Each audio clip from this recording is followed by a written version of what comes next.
अमेरिकी राष्ट्रपति Donald Trump Nobel peace prize के लिए दुनिया में कई जगह युद्ध रुकवाने का दावा कर रहे हैं। हालांकि भारत और पाकिस्तान पर किए गए दावे को भारत ने खारिज कर दिया।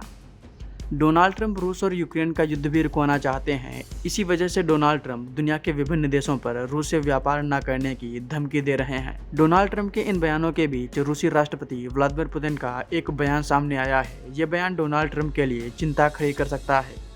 रूस के राष्ट्रपति व्लादिमीर पुतिन ने कहा है कि यूक्रेन के साथ शांति वार्ता जारी रखने की उम्मीद है, लेकिन इस समय युद्ध का रुख रूस के पक्ष में है। इसीलिए निकट भविष्य में रूसी सेना युद्ध पर अपनी स्थिति में कोई बदलाव नहीं करेगी। पुतिन का यह बयान इसलिए महत्वपूर्ण है क्योंकि अमेरिकी राष्ट्रपति डोनाल्ड ट्रंप ने यूक्रेन के साथ युद्ध विराम समझौते के लिए रूस को 8 अगस्त तक का समय दे रखा है।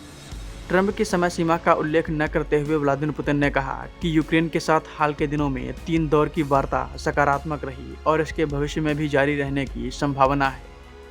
पुतिन ने कहा, रूस ने अपनी नई हाइपरसोनिक मिसाइल जो आवाज़ की गति से 5 गुना से ज़्यादा तेज है, जिसका नाम ऑर्सेनिक है, उसका उत्पादन शुरू कर दिया है और साल के अंत तक इसे बेलारूस में तैनात कर दिया जाएगा।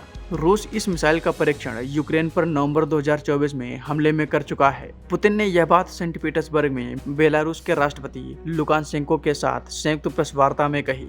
3.5 वर्षों से जारी यूक्रेन युद्ध में राजधानी कीव पर गुरुवार तड़के हुआ रूसी हवाई हमला सबसे बड़ा और दर्दनाक रहा।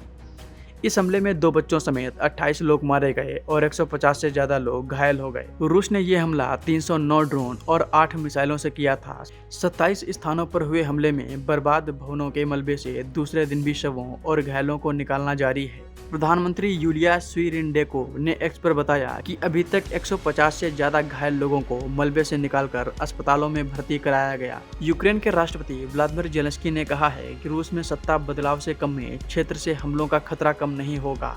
अभी यूक्रेन में युद्ध विराम हो भी जाए, लेकिन क्षेत्रीय देशों पर हमले और उन्हें अस्थिर करने की रूसी कोशिश नहीं रुकेगी। इसीलिए पश्चिमी देश मिलकर रूस में सत्ता परिवर्तन के लिए प्रयास करें।